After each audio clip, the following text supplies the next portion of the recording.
الحمد لله نحمده ونستعينه ونستغفره ونؤمن به ونتوكل عليه ونعوذ بالله من شرور أنفسنا ومن سيئات أعمالنا من يهده الله فلا مضل له ومن يضلله فلا هادي له وأشهد أن لا إله إلا الله وحده لا شريك له وأشهد أن محمدًا عبده ورسوله أما بعد فإن خير الحديث كتاب الله وخير الهدي هدي محمد صلى الله عليه وسلم وشر الأمور محدثاتها وكل محدثة بدعة وكل بدعة ضلالة وكل ضلالة في النار. قال الله تبارك وتعالى في القرآن الكريم: أعوذ بالله من الشيطان الرجيم يا أيها الذين آمنوا اتقوا الله حق تقاته ولا تموتن إلا وأنتم مسلمون. وقال تعالى في موضع آخر: بسم الله الرحمن الرحيم يا أيها الناس اتقوا ربكم الذي خلقكم من نفس واحدة وخلق منها زوجها وبث منهما رجالا كثيرا ونساء واتقوا الله الذي تساءلون به والأرحام إن الله كان عليكم رقيبا. وقال تعالى في موضع آخر: أعوذ بالله من الشيطان الرجيم يا أيها الذين آمنوا اتقوا الله وقولوا قولا سديدا يصلح لكم أعمالكم ويغفر لكم ذنوبكم ومن يطع الله ورسوله فقد فاز فوزا عظيما.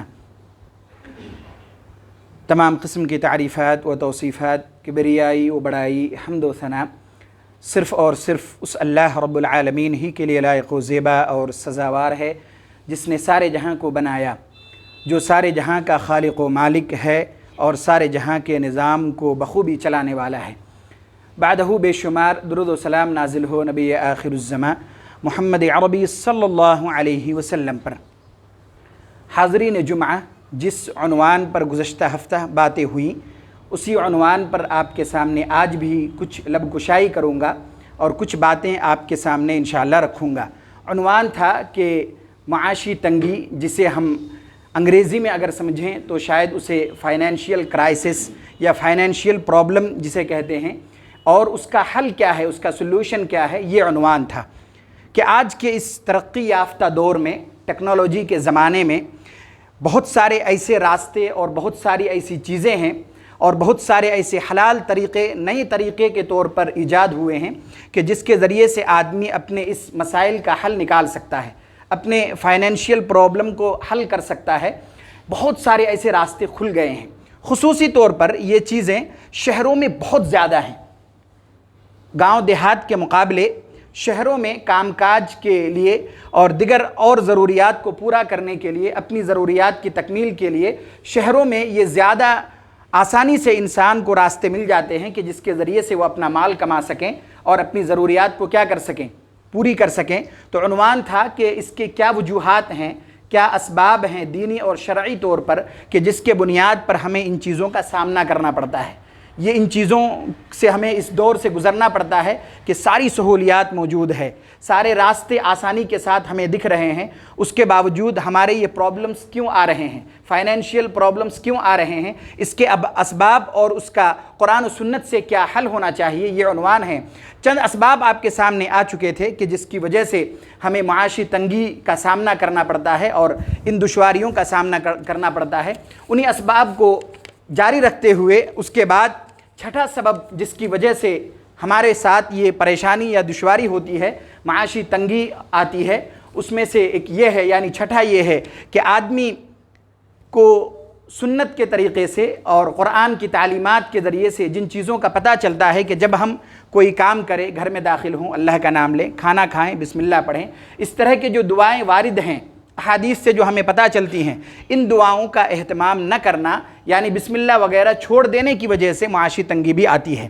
اور آپ کے سامنے اس بات کے تئیں ایک بہترین حدیث آپ کے سامنے رکھی جاتی ہے، جس میں اللہ کے نبی صلی اللہ علیہ وسلم نے ہمیں یہ سمجھایا ہے کہ جب ہم ان دعاؤں کا اہتمام نہیں کرتے تو ہمارے کام میں، ہمارے امر میں شیطان کا عمل دخل ہوتا ہے۔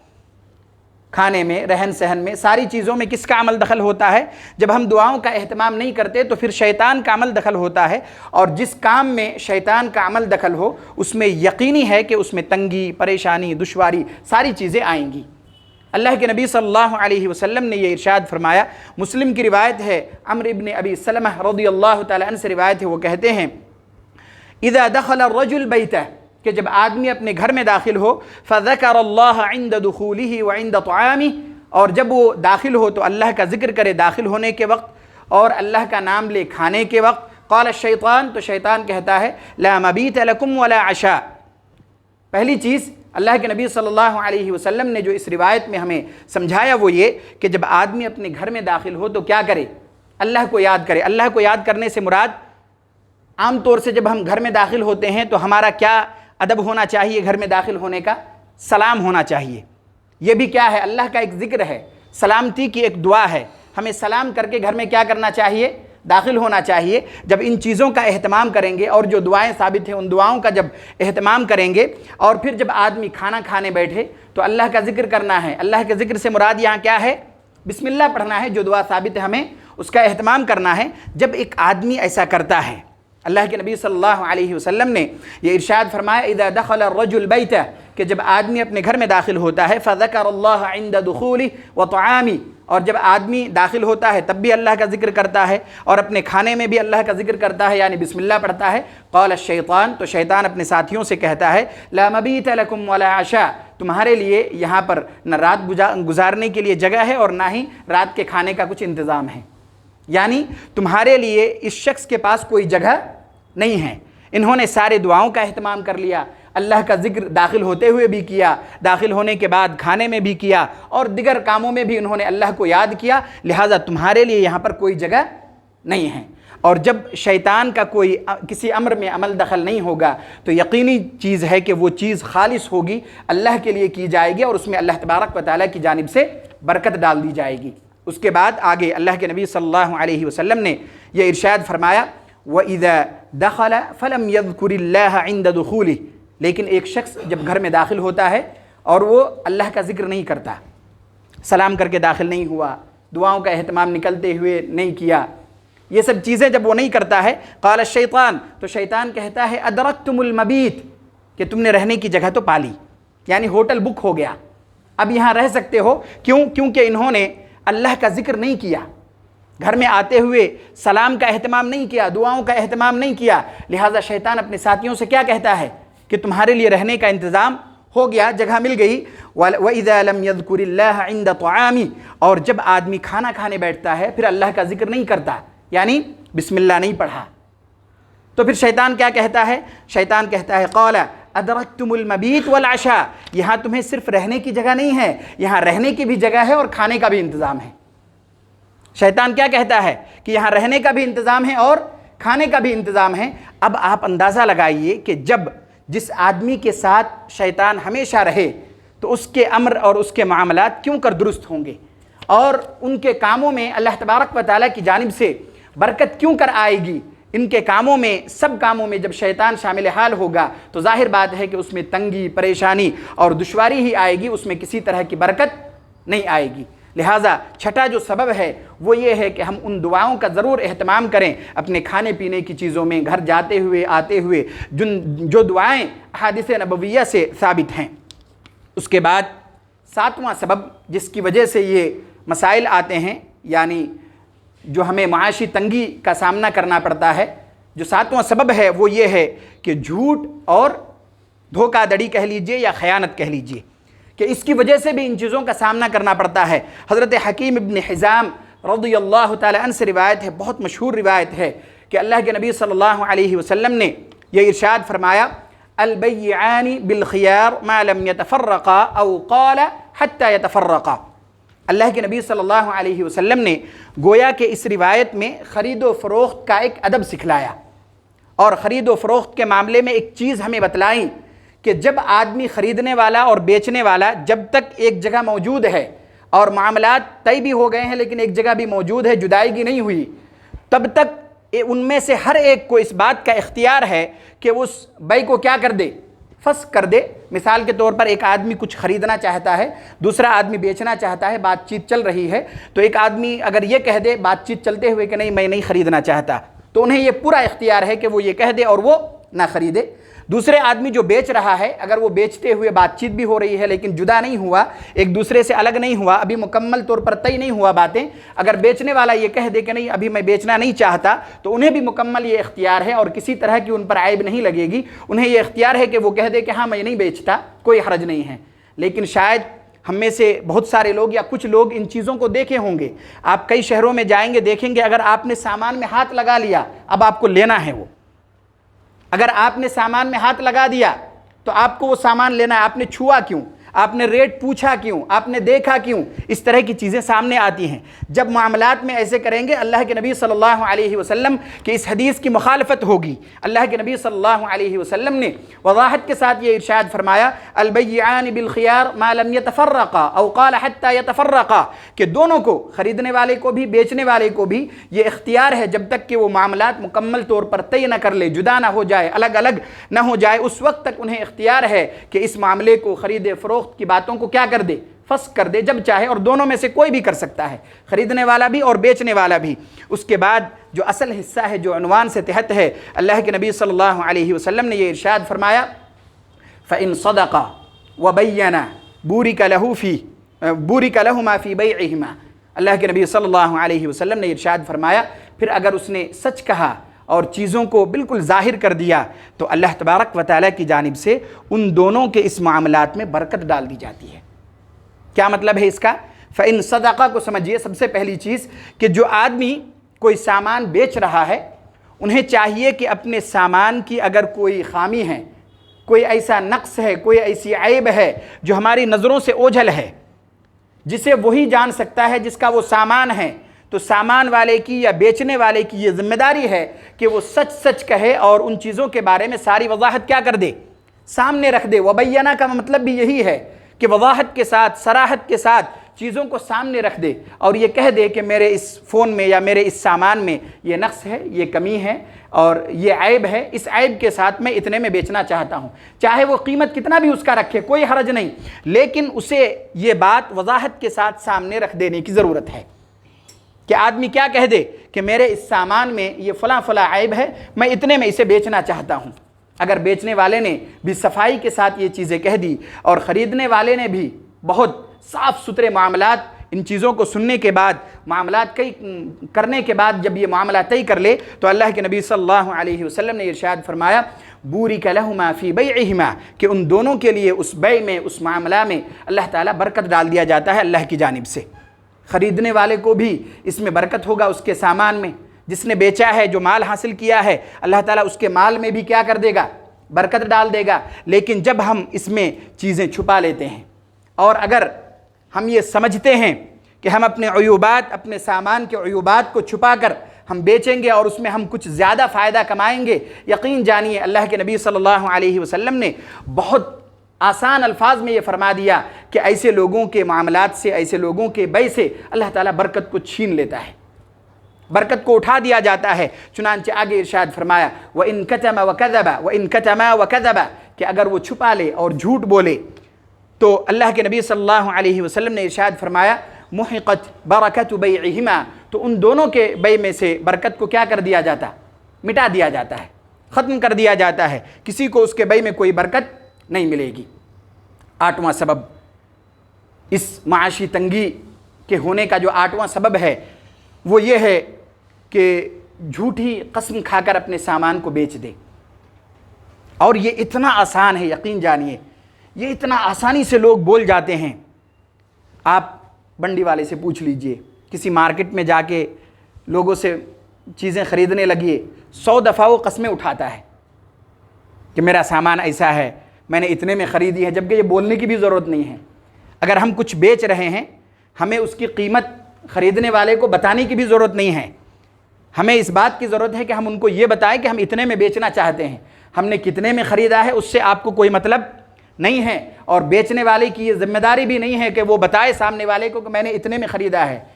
لیکن اس کے باوجود ہم دیکھتے ہیں کہ معاشرے میں بہت زیادہ، بہت ہی زیادہ، آپ میں سے ہر شخص یہ مشاہدہ کیے ہوں گے کہ آپ خریدنے جائیں، ان سے پوچھے بغیر وہ قسمیں کھائے جاتے ہیں، نہیں ہمیں تو اتنے میں پڑا، نہیں ہم نے پوچھا ہی نہیں آپ سے، اور پھر بعد میں اتنے میں ہی وہ دے دیتے ہیں۔ اگر آپ کو اتنے میں ہی پڑا تو آپ نے اتنے میں دے کیوں دیا؟ آپ دھوپ میں، دھوپ کی تپش کو برداشت کرتے ہیں، اتنی مشقتوں کو آپ جھیلتے ہیں، آپ نے اس میں اپنا مال لگایا ہے، پھر آپ نے اتنے میں ہی کیوں دے دیا جتنے میں آپ قسم کھایا کرتے تھے؟ یہ بہت آسانی کے ساتھ شہروں میں، بازاروں میں یہ بہت آسانی کے ساتھ یہ برائی پھیلی ہے کہ جھوٹی قسموں کے ساتھ اپنے سامان کو بیچ دینا۔ اور یاد رکھیے کہ اس کی وجہ سے بھی معاشی تنگی ہوتی ہے۔ یہ الگ بات ہے کہ اب ظاہری طور پر قسمیں کھا کر لوگوں کو لبھا کر اپنی سامان کو بیچ سکتے ہیں، ہو سکتا ہے سودا زیادہ ہو، لیکن اللہ کے نبی صلی اللہ علیہ وسلم نے یہ ارشاد فرمایا کہ اس سے برکت کو چھین لی جاتی ہے، برکت ختم ہو جائے گی۔ کتنا بھی آپ قسمیں کھا لیں، کتنا بھی سامان بیچ لیں، کتنا بھی کما لیں، لیکن آپ کی ضرورت اس سے پوری نہیں ہوگی۔ کیوں؟ کیونکہ اس سے برکت ہی اٹھا لی گئی، اس سے برکت کو ہی ختم کر دیا گیا۔ چنانچہ بخاری اور مسلم کی روایت ہے، حضرت ابو ہریرہ رضی اللہ تعالی عنہ سے روایت ہے، اللہ کے نبی صلی اللہ علیہ وسلم نے یہ ارشاد فرمایا، الحلف منفقۃ للسلعہ، کہ قسم کھانا، جھوٹی قسم کھانا ہو سکتا ہے سامان کو بیچنے میں زیادہ ہو، یعنی آپ قسم کی وجہ سے لوگوں کو پھنسا لیں، اس کو لبھا لیں اور اپنا سامان کیا کر لیں، زیادہ بیچ دیں۔ ممحقۃ للبرکہ، لیکن یاد رکھیے کہ یہ چیز، جھوٹی قسمیں آپ کی برکت کو مٹا دینے والی ہے۔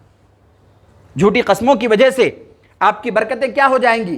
ختم ہو جائیں گی، پھر آپ کو معاشی تنگی ہوگی، پھر آپ ہی یہ کہتے پھریں گے کہ اتنی کمائی ہو رہی ہے، اتنا کما رہا ہوں، اتنا بیچ رہا ہوں، کاروبار بھی اچھا چل رہا ہے، لیکن اس کے باوجود پریشانیاں ختم نہیں ہو رہی ہیں۔ پریشانیاں اس لیے ختم نہیں ہو رہی کیونکہ ہم نے قرآن و حدیث کو پیچھے چھوڑ کر معاملہ کیا ہے۔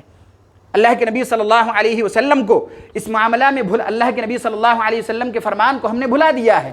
آپ صلی اللہ علیہ وسلم نے واضح الفاظ میں یہ کہا کہ سچ کہو اور ظاہر کر دو اپنے عیبوں کو، تو اللہ تبارک و تعالیٰ کی جانب سے اس معاملے میں برکت ڈالی جائے گی۔ لیکن نہیں، ہم نے جھوٹی قسمیں کھائیں، اپنا سامان تو ہم نے بیچ دیا، لیکن اللہ تبارک و تعالیٰ نے اس معاملے سے برکت کو کیا کر دیا؟ ختم کر دیا۔ اس کے بعد نواں سبب ہے ناپ تول میں کمی کرنا۔ یہ بھی بہت عام ہے، افسوس کی بات ہے، لیکن یہ بھی بہت عام ہے۔ بعض دفعہ تو ایسے کمی کر دیں گے کہ آپ کو پتہ بھی نہیں چلے گا کہ سامنے والے نے کم دیا، دیکھنے میں لگے گا زیادہ دیا ہے، اس میں کچھ کر دیتے ہیں، مشین والے ہوں تو اس میں بھی شاید کچھ کر دیتے ہیں۔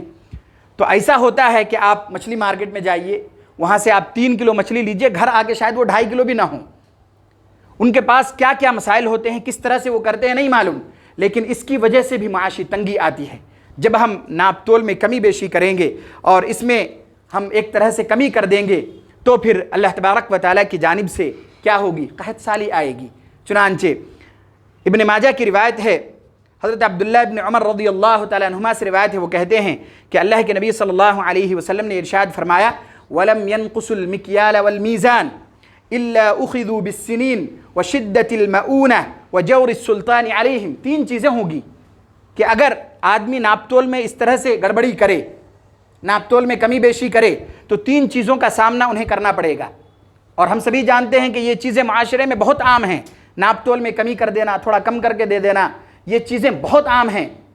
اگر کوئی شخص ایسا کرتا ہے، یہ بھی ایک سبب بنے گا معاشی تنگی کا۔ اور اللہ کے نبی صلی اللہ علیہ وسلم نے اس روایت میں یہ ارشاد فرمایا کہ اگر کوئی ایسا کرتا ہے، اسے 3 چیزوں کا سامنا کرنا پڑے گا۔ سب سے پہلی چیز، اخذوا بالسنین، یقینی طور پر اس پر قحط سالی آئے گی۔ کتنا بھی کاروبار کر لے، اگر ناپنے میں کمی بیشی کی تو اللہ تبارک و تعالیٰ کی جانب سے قحط سالی آئے گی، اس کے کاروبار ٹھپ پڑ جائیں گے۔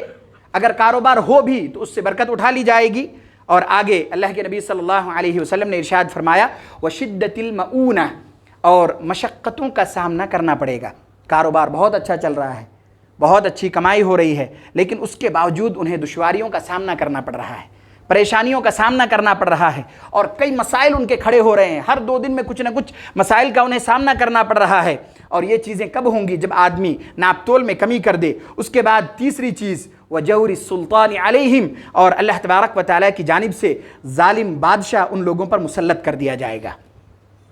جب آدمی ناپ تول میں کمی کرے گا تو ظالم حاکم اور ظالم بادشاہ اس پر کیا کر دیا جائے گا؟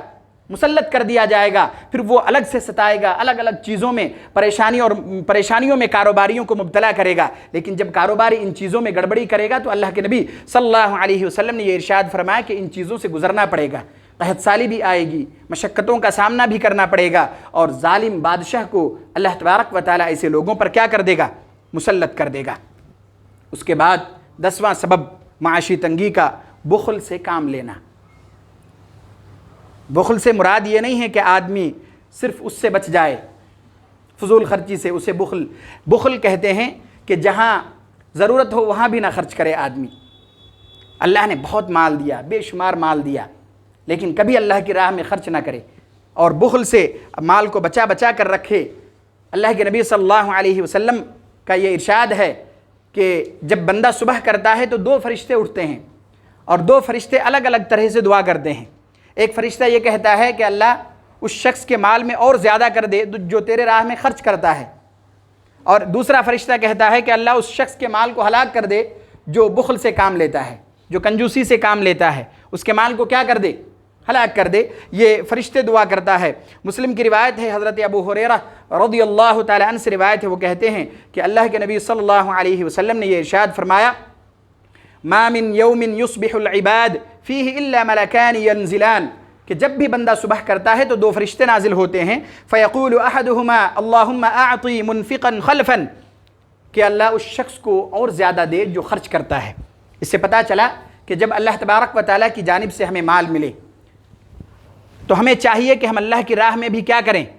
خرچ کریں، کیونکہ اللہ نے جب ہمیں ایک نعمت دی ہے، ہمیں چاہیے کہ ہم خود بھی اس نعمت سے فائدہ اٹھائیں اور ہم دوسروں کو بھی جن کو ضرورت ہے ان نعمتوں سے فائدہ اٹھانے کا موقع دیں۔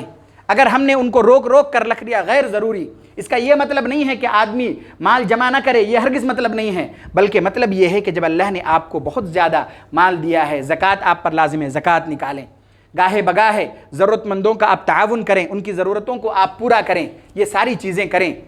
اور اگر آدمی ایسا نہیں کرتا تو پھر فرشتے 2 نازل ہوتے ہیں، اور جب بھی بندہ صبح کرتا ہے اللہ کے نبی صلی اللہ علیہ وسلم نے یہ ارشاد فرمایا کہ 2 فرشتے اترتے ہیں، فیقول احدہما اللہم اعطی منفقا خلفا، کہ اللہ جو خرچ کرتا ہے اس کو اور زیادہ دے، جو تیرے راہ میں خرچ کرتا ہے اس میں برکت دے دے۔ ویقول الآخر، اور دوسرا فرشتہ کہتا ہے اللہم اعطی ممسکا تلفا، اے اللہ اس شخص کے مال کو ہلاک کر دے جو تیرے راہ میں خرچ نہیں کرتا، بچا بچا کر رکھتا ہے، گن گن کر رکھتا ہے، کنجوسی سے کام لیتا ہے، بخل سے کام لیتا ہے، اس کے مال کو کیا کر دے؟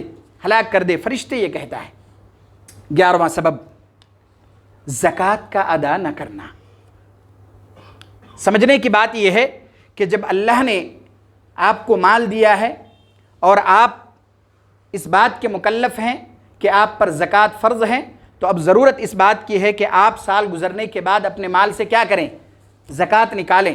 اگر زکوٰۃ نکالنے میں کوتاہی ہوئی تب بھی اس معاشی تنگی کا سامنا کرنا پڑے گا۔ مال بہت ہوگا، کمانے کے ذرائع اور اسباب بھی بہت ہوں گے، لیکن اس کے باوجود اس پریشانی کا سامنا کرنا پڑے گا، معاشی تنگی کا سامنا کرنا پڑے گا، کیونکہ اللہ کے نبی صلی اللہ علیہ وسلم نے یہ ارشاد فرمایا، ابن ماجہ کی روایت ہے، وَلَمْ يَمْنَعُوا زَكَاةَ أَمْوَالِهِمْ إِلَّا مُنِعُ الْقَطْرُ مِنَ السَّمَاءِ، کہ جب آدمی زکوٰۃ کے مال کو روکنے لگے تو اللہ تعالیٰ آسمان سے بارش کو برسانا بند کر دے گا۔ بہت کم بارش ہوا اس سال، سبب پوچھ رہے ہوتے ہیں بارش کیوں نہیں ہو رہی ہے۔ ضرورت اس بات کی ہے کہ ہم اپنے اندر جھانک کر دیکھیں کہ ہماری طرف سے کوئی کوتاہی ہوئی کیا۔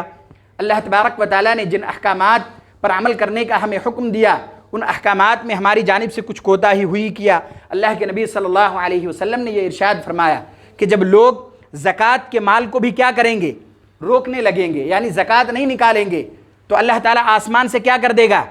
بارش کو روک دے گا۔ اللہ تعالیٰ آسمان سے بارش کو روک دے گا۔ وَلَمْ يَمْنَعُوا زَكَاةَ أَمْوَالِهِمْ إِلَّا مُنِعُ الْقَطْرُ مِنَ السَّمَاءِ، تو بارش روک دیا جائے گا، یعنی بارش نہیں ہوگی۔ وَلَوْلَا الْبَهَائِمْ لَمْ يُمْطَرُوا، اگر یہ چوپائے نہیں ہوتے تو بارش ہوتی بھی نہیں۔ یہ بھی ممکن ہے کہ ہم نے اتنے گناہ کر لیے ہوں گے کہ شاید بارش ہوتی ہی نہیں۔ یہ جو تھوڑی بہت بارش ہو رہی ہے یہ چوپایوں کی وجہ سے ہو رہی ہے، ان جانوروں کی وجہ سے ہو رہی ہے، یہ جو جانور ہے جن کو پانی کی ضرورت ہے ان کی وجہ سے ہو رہی ہے، ایسا ممکن ہے۔ اللہ تبارک و تعالی ہم سب کی حفاظت فرمائے اور ہم سب کو شریعت پر مکمل طور پر عمل پیرا بنائیں۔ اللہ کے نبی صلی اللہ علیہ وسلم نے ارشاد فرمایا کہ جب لوگ زکوٰۃ کے مال کو روک لیں گے، زکوٰۃ ادا نہیں کریں گے، بارش روک دیا جائے گا۔ اب لوگ کہیں گے نہیں بارش ہو رہی اس کا مطلب ہم زکوٰۃ دے رہے ہیں، نہیں، آگے والا جملہ یاد رکھیے۔ اللہ کے نبی صلی اللہ علیہ وسلم نے ارشاد فرمایا لولا البہائم، کہ اگر یہ چوپائے نہیں ہوتے، یہ جانور نہیں ہوتے تو اللہ تعالیٰ کیا کر دیتا؟ لم یمطروا، بارش نہیں ہوتی، بارش نہیں برستی، اس لیے ہم کو پتہ نہیں ہے کہ ہماری کتنی خرابی اور ہماری طرف سے کتنی کوتاہی ہے۔ ہو سکتا ہے کہ جو تھوڑی بہت بارش ہو رہی ہے یہ ان چوپائیوں کی وجہ سے ہو، کیونکہ اللہ کے نبی صلی اللہ علیہ وسلم نے یہی بات ارشاد فرمایا کہ اگر یہ چوپائے نہیں ہوتے اور تم زکوٰۃ کے مال روک لیے ہوتے تو بارش نہیں ہوتی، ایک قطرہ بھی نہیں ہوتی۔ تو آج سمجھنے اور غور و فکر کرنے کی ضرورت ہے کہ یہ جو معاشی تنگی آ رہی ہے، فصلیں جل جا رہی ہیں، اس کی کیا وجوہات ہیں؟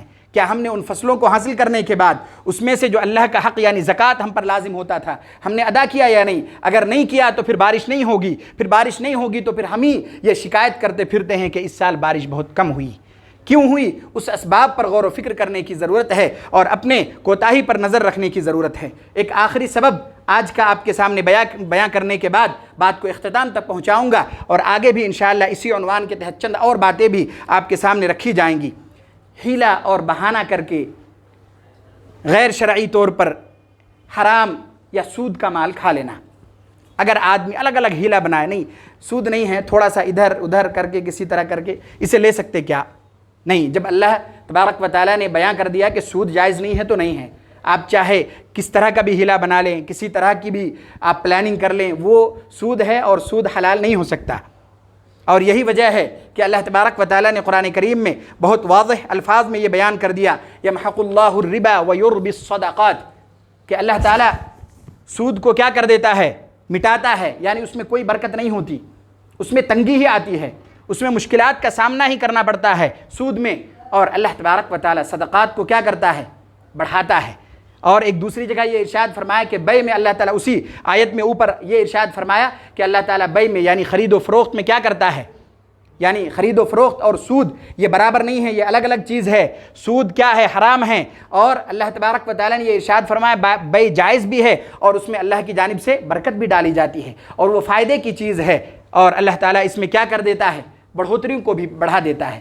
لہٰذا جب آدمی حیلہ بنا کر حرام طریقے سے مال کمائے گا، سود کو بھی حیلہ بنا کر استعمال کرنے کی کوشش کرے گا، تو یقین جانیے کہ اللہ تبارک و تعالیٰ کی جانب سے اس وجہ سے بھی، اس سبب کے بنیاد پر بھی معاشی تنگی آئے گی۔ یہ چند چیزیں ہیں جو آپ کے سامنے چند اسباب بیان کیے گئے۔ آگے انشاءاللہ آئندہ ہفتہ پھر کچھ اسباب اور بیان کیے جائیں گے اور اس کا جو حل ہے وہ بھی انشاءاللہ آپ کے سامنے رکھے جائیں گے۔ اخیر میں اللہ تبارک و تعالیٰ سے دعا ہے کہ اللہ تبارک و تعالیٰ ہم سب کو جو صحیح اور قرآن و سنت کے مطابق حلال طریقہ ہے، اللہ تعالیٰ ہم سب کو وہ طریقہ اپنانے کی توفیق نصیب فرمائیں۔ یا الہ العالمین ہم میں سے جو لوگ پریشان حال ہیں ان کی پریشانیوں کو دور فرما دے۔ یا الہ العالمین ہم میں سے جو لوگ بیمار ہیں انہیں شفائے عاجلہ کاملہ دائمہ مستمرہ نصیب فرما دے۔ یا الہ العالمین ہم میں سے جو لوگ اس دنیا سے گزر چکے ہیں ان کے سیئات کو درگزر فرما دے، ان کے حسنات کو قبول فرما لے، ان کو جنت میں اعلیٰ سے اعلیٰ مقام نصیب فرما دے۔ یا الہ العالمین ہم میں سے جو لوگ معاشی، تجارتی اور کاروباری سلسلے میں پریشان حال ہیں ان کی ان پریشانیوں کو بھی دور فرما دے۔